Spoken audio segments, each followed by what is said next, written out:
அனைவருக்கும் இனிய வணக்கம். நான் உங்கள் தீர்க்கதரிசி வபிதாசன் பேசுகிறேன். இன்னைக்கு நம்ம பார்க்க போகிற தலைப்பு என்ன பார்த்தீங்கன்னா, துலா ராசி அல்லது துலா லக்னக்குடைய இணையக்கூடாத வாழ்க்கை துணை ராசி தான் பார்க்க போகிறோம். அதனால நம்மளுடைய புதன்குரு தீர்க்கதரிசி சேனலை நீங்கள் சப்ஸ்கிரைப் பண்ணி வச்சுங்க. அங்கே இருக்க பெல் ஐக்கானை ப்ரெஸ் பண்ணி வச்சுங்க. லைக் பண்ணுங்கள், ஹைப் பண்ணுங்கள், கமெண்ட் பண்ணுங்கள், ஷேர் பண்ணுங்கள். சரிங்களா? இப்போ துலா ராசி துலா லக்கணத்தில் பிறந்துட்டாவே உங்களுக்கு உண்டான கிரகம் என்ன பார்த்தீங்கன்னா, நிறைய பேர் நினச்சிட்டு இருப்பீங்க சுக்கிரன்னு. அப்படி கிடையவே கிடையாது. துலா ராசி அல்லது துலா லக்கணத்தில் பிறந்துட்டாவே உங்களுக்கு உண்டான கிரகம் என்ன பார்த்தீங்கன்னா, கேது தான். சுக்கிரன் கிடையவே கிடையாது. சரிங்களா? துலாம் ராசி அல்லது லக்னம், இந்த வீட்டுக்கு உண்டான கிரகம் என்ன பார்த்தீங்கன்னா கேது கிரகம். இந்த கேது கிரகத்துக்கு 3 பகை கிரகங்கள் இருக்கு. நல்லா கவனிச்சுங்க. 3 பகை கிரகங்கள் இருக்கு. ஒன்று பார்த்தீங்கன்னா செவ்வாய், ரெண்டாவது பார்த்தீங்கன்னா புதன், மூணாவது பார்த்தீங்கன்னா சூரியன்.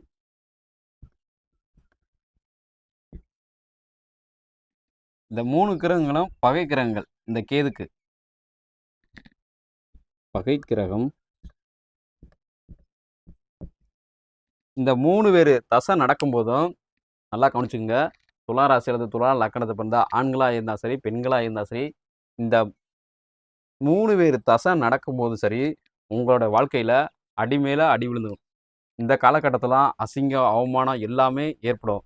உங்களுடைய பொன்பொருள் எல்லாமே இந்த காலகட்டத்தில் இந்த 3 தசை நடக்கக்கூடிய காலகட்டத்தில் தான் உங்களுக்கு ஏற்படும். இந்த 3 தசை எப்போ நடக்கும் பார்த்தீங்கன்னா, இந்த 3 கிரகங்களோட தசை எப்போ நடக்கும் பார்த்தீங்கன்னா, செவ்வாய் தசையானது சின்ன வயசுலேயே நடந்துடும். இங்கே இருக்க புதன் தசையானது ஒரு 50 டு அந்த 60 அந்த ரேஞ்சுக்குள்ளே நடந்துடும். இங்கே இருக்கிற சூரிய தசையானது முதுமை காலத்தில் தான் நடக்கும். இந்த 3 பேர் தசை நடக்கும்போதும் பார்த்து நீங்கள் ரொம்ப ஜாக்கிரதையாக இருக்கணும். இப்போ பார்த்தீங்கன்னா இது காலச்சக்கரம்.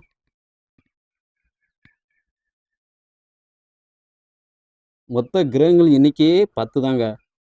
ஆனால் இவங்க 12 வீடு வச்சுருக்காங்க. எதன் அடிப்படையில் 12 வீடு வடிவமைச்சாங்கன்னு எனக்கும் தெரியல.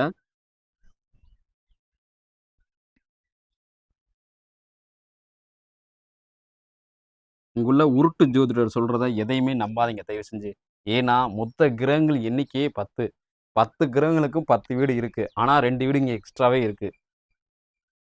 ஏன்னா அவங்கெல்லாம் ஒரு 10 புத்தகத்தை படிச்சுட்டு வந்துட்டு தன்னைத்தானே ஜோதிடர்னு அறிவிக்கக்கூடிய ஒரு நபர்களாகவே இருக்காங்க. ஒரு சில ஜோதிடருக்கு இந்த உண்மையெல்லாம் தெரியுது. ஆனால் அவங்க சொல்ல மாட்டேன்னு சொல்கிறாங்க.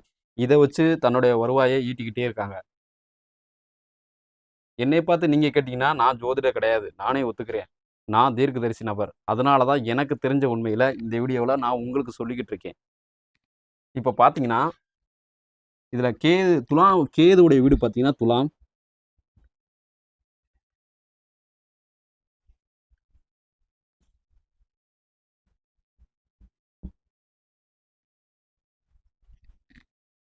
துலாம். அதே மாதிரி நல்லா தெரிஞ்சுங்க. இவங்க 3 பேத்தையும் தான் நீங்கள் திருமணமே செய்யக்கூடாது. ஒருவேளை திருமணம் செஞ்சுட்டீங்கன்னா, நான் சொன்னக்கூடிய தசைகளுக்கு சொன்னேன் பார்த்தீங்களா, அந்த குணங்கள் எல்லாம், பிரச்சனைகள் எல்லாம் உங்களுக்கும் ஏற்படும். ராசி அல்லது லக்னம், இந்த வீட்டுக்கு உண்டான கிரகம் கேது. இந்த வீட்டுக்கு உண்டான கிரகம் பார்த்தீங்கன்னா கேது. நிறைய பேர் நினச்சிட்டு இருப்பீங்க சுக்கிரன்னு. அது கிடையவே கிடையாது. அப்படி நினச்சிருந்தீங்கன்னா இந்த வீடியோ பார்த்ததுக்கப்புறம் மறந்துடுங்க. இந்த வீட்டுக்கு அதிபதி யாருன்னு கேட்டிங்கன்னா கேது மட்டும்தான். ரெண்டாவது பார்த்தீங்கன்னா, ஒன்றாவது பார்த்தீங்கன்னா இங்கே இருக்க செவ்வாய்.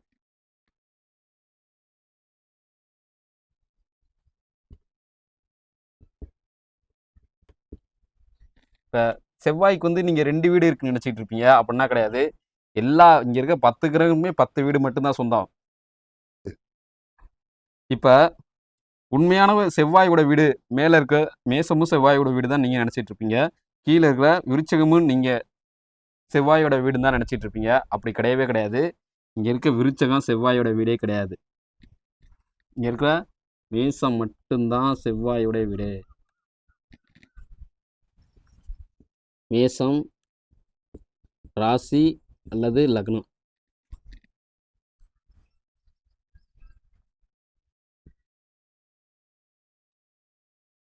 ரெண்டாவது பார்த்தீங்கன்னா சூரியன். சூரியன்னா இந்த வீடு.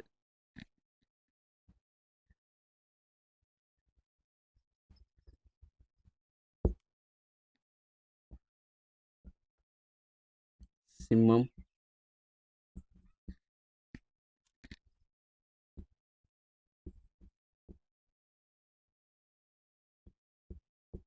ராசி அல்லது லக்னம்.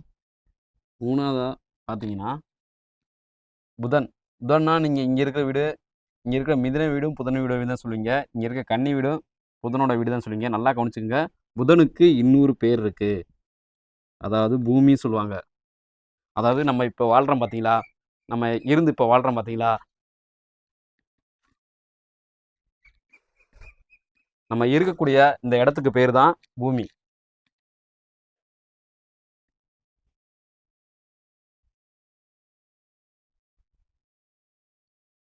இப்போ மேலே இருக்கிற மிதுனமும் கீழே இருக்க கன்னியும் ரெண்டுமே புதனோட வீடு அப்படின்னு நீங்கள் நினச்சிட்டு இருப்பீங்க. அப்படி கிடையவே கிடையாது. மேலே இருக்கிற மிதுனம் புதனோட வீடே கிடையாது. அதாவது பூமி, கன்னி, ராசி அல்லது லக்னம். இந்த வீடு தான் பூமியோட வீடு. சரிங்களா? கன்னி. இப்போ நல்லா கவனிச்சுக்கோங்க. துலா ராசி நல்லா கவனிச்சுங்க. துலா ராசி, நீங்கள் துலா ராசியில் பிறந்துட்டீங்கன்னா எக்காரணத்தை கொண்டும் இங்கே இருக்கிற மேச ராசிக்காரவுல நீங்கள் திருமணமே செய்யக்கூடாது. அதே மாதிரி இங்கே இருக்கிற சிம்ம ராசிக்காரவளையும் நீங்கள் திருமணமே செய்யக்கூடாது. அதே மாதிரி இங்கே இருக்கிற கன்னி ராசிக்காரவளையும் நீங்கள் திருமணமே செய்யக்கூடாது. இப்போ நீங்கள் துலா லக்கணத்தில் பிறந்துட்டீங்கன்னா இங்கே இருக்கிற மேச லக்கணக்காரர்களையும் நீங்கள் திருமணமே செய்யக்கூடாது. அதே மாதிரி இங்கே இருக்க சிம்ம லக்கணக்காரர்களையும் நீங்கள் திருமணமே செய்யக்கூடாது.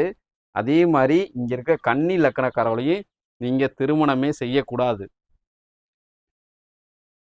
ஏன்னா இவங்க தான் உங்களுடைய குணங்களையும் உங்களுடைய செயல்பாடுகளையும் 100% வெறுக்கக்கூடிய நபர்கள் யாருன்னு கேட்டீங்கன்னா அது இவங்க 3 பேர் மட்டும்தான். இங்கே இருக்க மிச்சம் இருக்கக்கூடிய நபர்கள் யாருமே பெரிய அளவில் எதிர்க்கக்கூடிய நபர்கள் அல்ல. மிச்சம் இருக்கக்கூடிய நபர்கள்லாம் ஒரு 50% உங்களுடைய குணங்களையும் உங்களுடைய செயல்பாடுகளையும் ஏற்றுக்கொள்ளும் மனநிலையில் உள்ளவர்கள். ஆனால் இவங்க மட்டும்தான் உங்களை 100% வெறுக்கக்கூடிய, உங்களுடைய குணங்களையும் சரி உங்களுடைய செயல்பாடுகளும் சரி வெறுக்கக்கூடிய நபர்களாக இவங்க 3 பேர் மட்டும்தான் இருப்பாங்க. அதனால் எக்காரணத்தை கொண்டு இவங்க 3 பேர்த்த நீங்கள் திருமணமே செய்யக்கூடாது. இதையும் மீறி நல்லா கவனிச்சுங்க. இதையும் மீறி இவங்க நீங்கள் திருமணம் செஞ்சிட்டிங்கன்னா, ராசிக்காரர்களையோ அல்லது லக்கணக்காரர்களையோ இங்கே இருக்கிறவங்களை நீங்கள் திருமணம் செஞ்சிட்டிங்கன்னா, கல்யாணம் ஆகி 1 மாதமோ அல்லது 1 வருஷத்துக்குள்ளேயோ இந்த கோர்ட்டு வாசலில் டைவர்ஸுக்காண்டி அப்ளை பண்ணி நிற்கக்கூடிய நபர்கள் யாருன்னு கேட்டிங்கன்னா அது நீங்களாக தான் இருப்பீங்க. ஏன்னா உங்களுடைய செயல்பாடுகளையும் குணங்களையும் சுத்தமாக பிடிக்காத நபர்கள் யாருன்னு கேட்டிங்கன்னா அது இவங்க 3 பேர் மட்டும்தான். அவங்கள நீங்கள் திருமணம் செய்யும்போது இந்த நிகழ்வு ஏற்படத்தான் செய்யும்.